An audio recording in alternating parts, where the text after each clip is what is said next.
नमस्ते, जय श्री कृष्ण, ओम साई राम। मैं करुणा शाह तमाम साई भक्तों का स्वागत करती हूँ मेरे अपने यूट्यूब चैनल पर, जिसका नाम है साई करुणा। उम्मीद रखती हूँ आप सब स्वस्थ होंगे, मस्त होंगे और बाबा की कृपा से तंदुरुस्त भी होंगे। तात्या पाटिल के वीडियो को आगे बढ़ाते हुए आज मैं एक बहुत इंटरेस्टिंग कुछ कुछ चीज़ें आप लोगों को बताने जा रही हूँ, शेयर करने जा रही हूँ, जो शायद इससे पहले आपने कभी किसी से ना सुनी हो।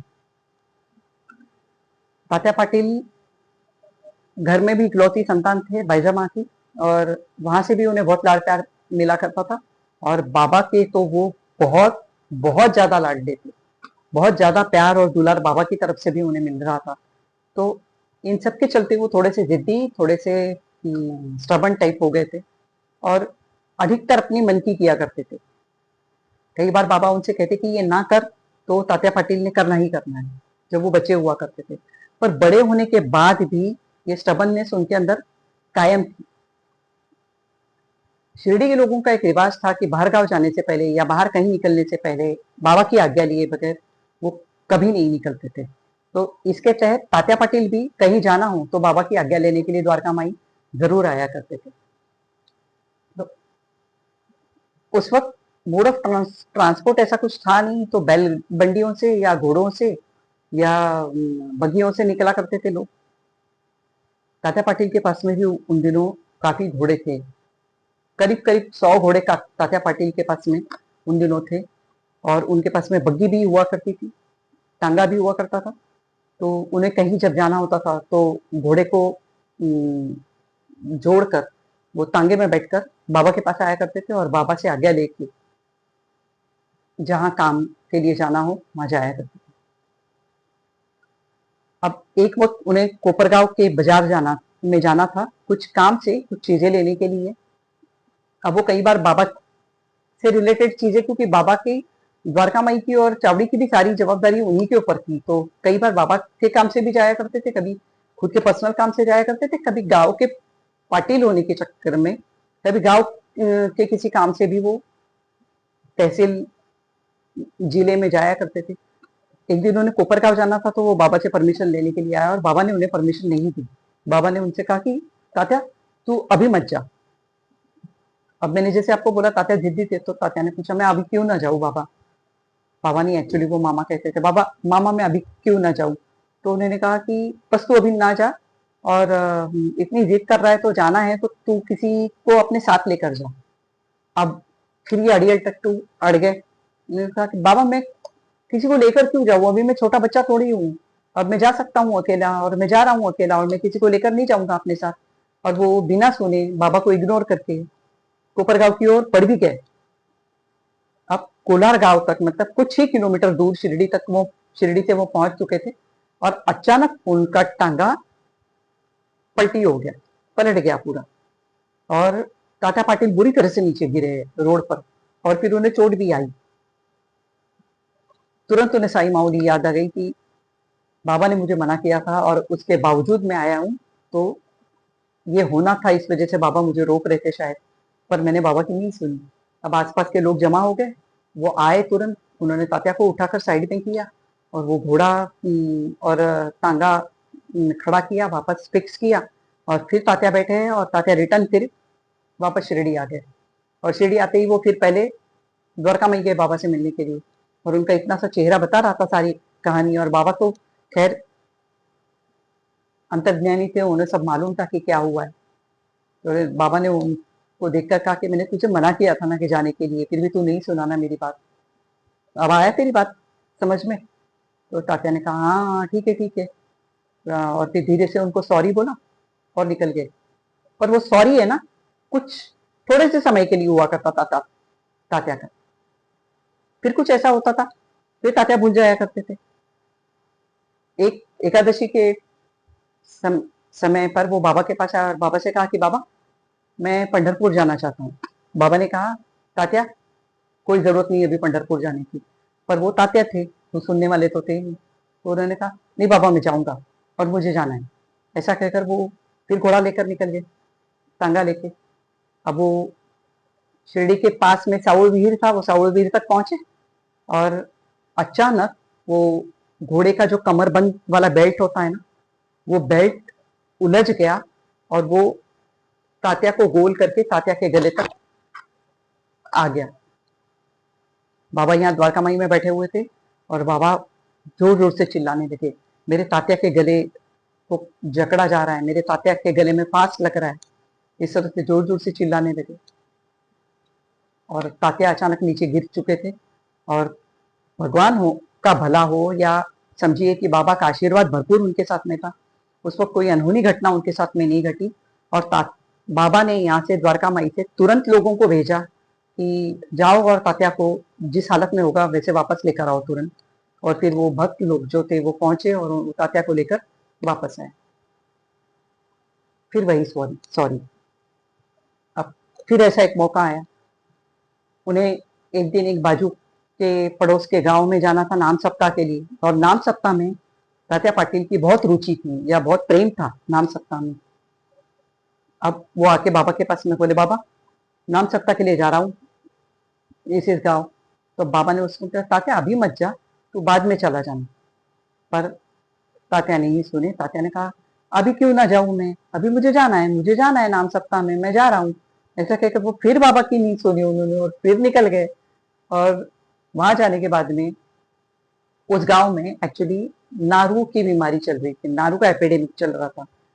नारू के ऊपर मैंने एक वीडियो बनाया था। इसके पीछे गिनी वर्म्स होते हैं, जो दूषित पानी होता है ना, कंटामिनेटेड वाटर होता है, उसमें अगर आपका पैर चला जाए तो वो जो नारू के जंतु होते हैं वो आपके पैरों से आपकी बॉडी में एंटर कर जाते थे और फिर वो बहुत वेदनादायी होते थे और एक एक एक एक करके वो बढ़ते ही जाते थे नारू। तो इस तरह से जब वो तात्या पाटिल के पैर में वो नारू एंटर कर गया और उसके बाद में उनको इतनी तकलीफ होने लग गई थी। जब वो वापस आए ना, वो बुरी तरह बुखार में तप रहे थे, शीवर कर रही थी उनकी बॉडी, थर थर कांप रहे थे तात्या पाटिल, उनके पैरों में बहुत दर्द था। इसी तरह से वो जैसे तैसे बाबा तक द्वारका माई में पहुंचे और बाबा ने देखकर उनको पूरी स्टोरी समझ ली थी। और बाबा ने कहा, तू कभी नहीं सुनता ना तात्या, तेरे को मैंने मना किया था तात्या मत जा, तू कब सीखेगा सुनना। उस वक्त तात्या ने उतना सा मुंह बनाकर बाबा से कहा, बाबा मेरे पैरों में बहुत दर्द हो रहा है। उसके बाद बाबा को दया आ गई और बाबा ने उनके पैरों का इलाज शुरू किया और कुछ ही समय में तात्या इस नारू की बीमारी से पूरी तरह दूर हो गए। तो इस तरह की जिद तात्या के अंदर थी। तात्या के अंदर गुस्सा भी बहुत था। तात्या बाबा के ऊपर भी कई बार, बाबा के गुस्सा होने पर भी तात्या गुस्सा हो जाया करते थे और वहां से गुस्सा होकर रूठ कर पास में जो चावड़ी हुआ करती थी वह चावड़ी में जाकर बैठ जाया करते थे। अब बाबा को भी तात्या की इतनी आदत थी ना कि उनका रूठना बाबा से भी सहन नहीं होता था और बाबा कुछ भक्तों को फिर उनके पीछे पीछे भेज देते थे कि जाओ तात्या को मनाकर वापस लेकर आओ। फिर वो भग जाते और तात्या की मिनौती करने लग जाते थे। पर तात्या पाटिल सुनते नहीं थे।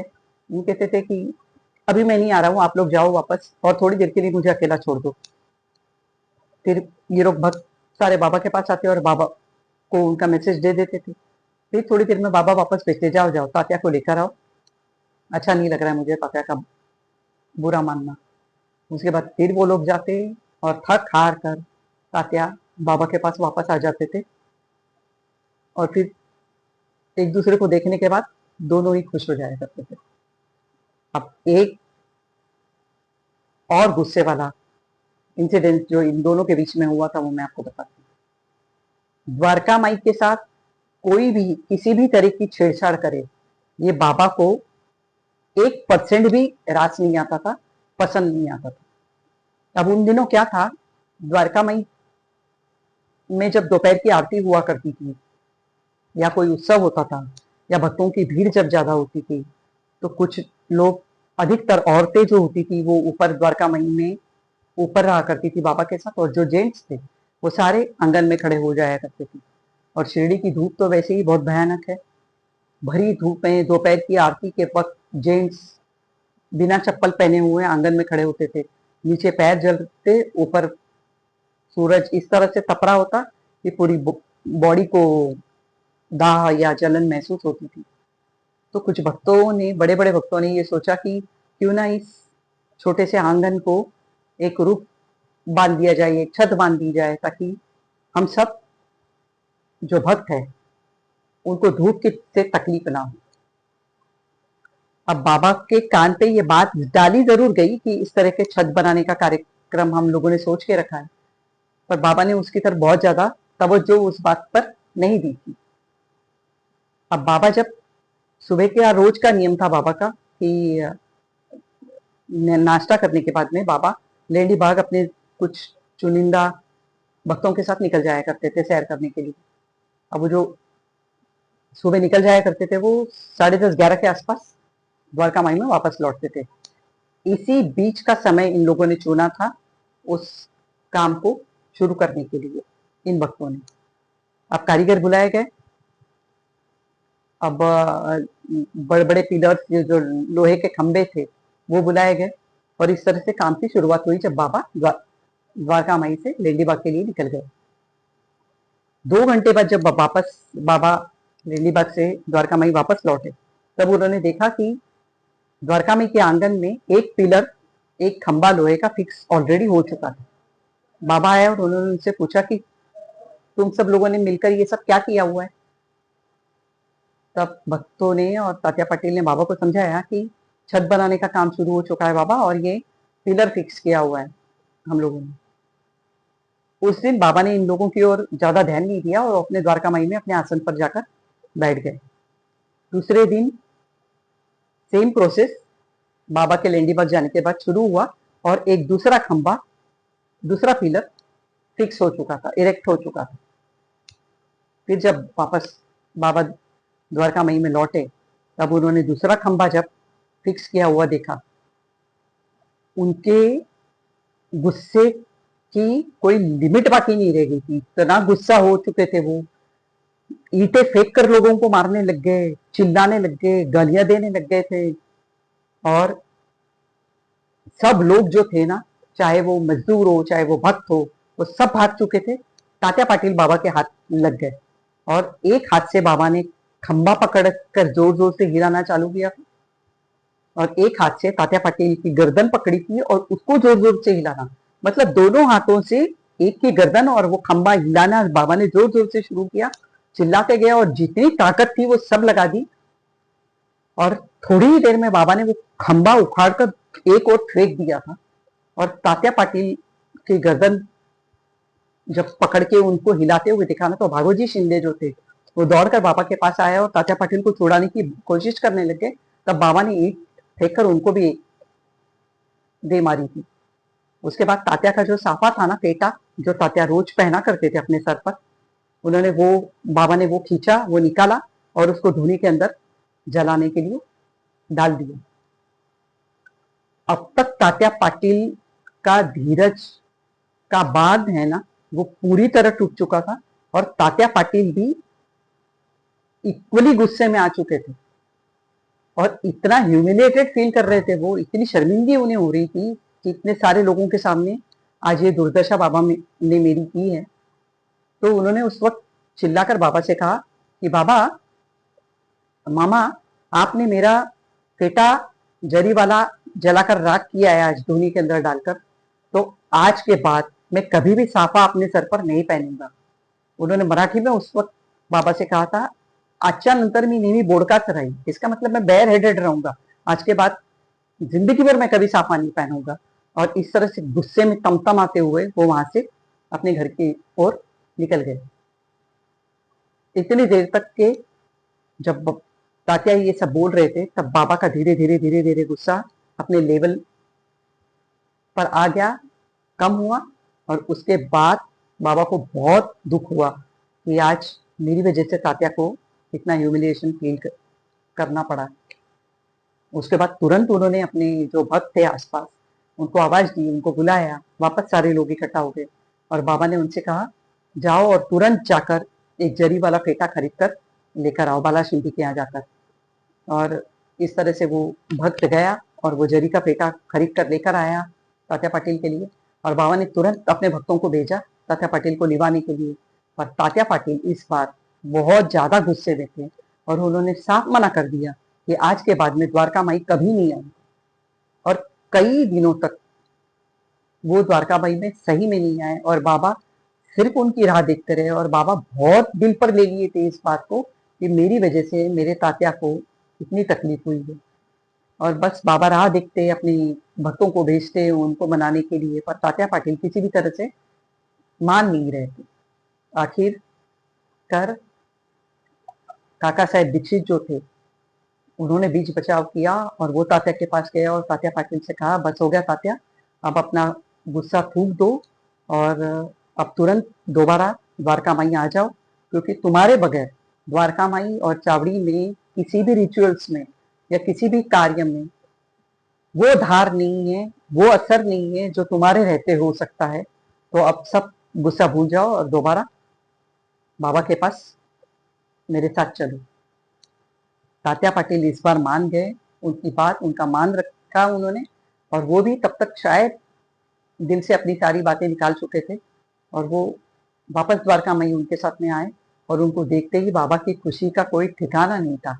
बाबा उठे, तात्या पाटिल के पास गए, उसको अपने गले लगा लिया और वो जो जरी का पेटा उन्होंने उसी वक्त खरीद कर लाया था ना, वो अपने हाथों से उन्होंने तात्या पाटिल के सर पर पहनाया। और उसके बाद छोटा सा जुलूस तात्या पाटिल को का वापस आकर वो फेटा पहनने के चक्कर में घुमाया गया था। तात्या को साफा पहनकर गांव में एक छोटा सा जुलूस निकाला गया था और इस तरह से तात्या पाटिल भी खुश हो गए और बाबा भी खुश हो गए। ये एक रिश्ता था इन लोगों में। इस रिश्ते में कई शेड्स थे, गुस्सा, दया, माया, ममता, सुनना, एक दूसरे की रिस्पेक्ट, सब कुछ था। और इतना अनोखा रिश्ता शायद ही बाबा का किसी भी उनके भक्त के साथ में रहा होगा, ऐसा मुझे अब तक पढ़ने में जो आया है उससे एक अनुमान में लगा सकती हूँ। उम्मीद रखती हूँ ये भी वीडियो आपको बहुत पसंद आया होगा। अभी और कुछ शेष रह गया है बोलने के लिए, बहुत कुछ है वैसे तो, पर कुछ गिनी चुनी घटनाएं, गिनी चुनी लीलाएं मैं आपके सामने लाना चाहती हूँ, पसंद जरूर करूंगी और उम्मीद करती हूँ आप इसे ज़्यादा से ज़्यादा अच्छा प्रतिसाद देंगे, ज़्यादा से ज़्यादा लोगों तक शेयर करेंगे, करते रहिएगा। बाबा के वीडियोस को दूर दूर तक, जहाँ दुनिया भर में बाबा के भक्त बैठे, वहाँ तक पहुँचाने में मेरी मदद जरूर करते रहिएगा। बहुत जल्द एक बहुत अच्छी लीला लेकर आप सबके सामने उपस्थित होती हूँ। तब तक के लिए आज्ञा दीजिए। ओम साई राम।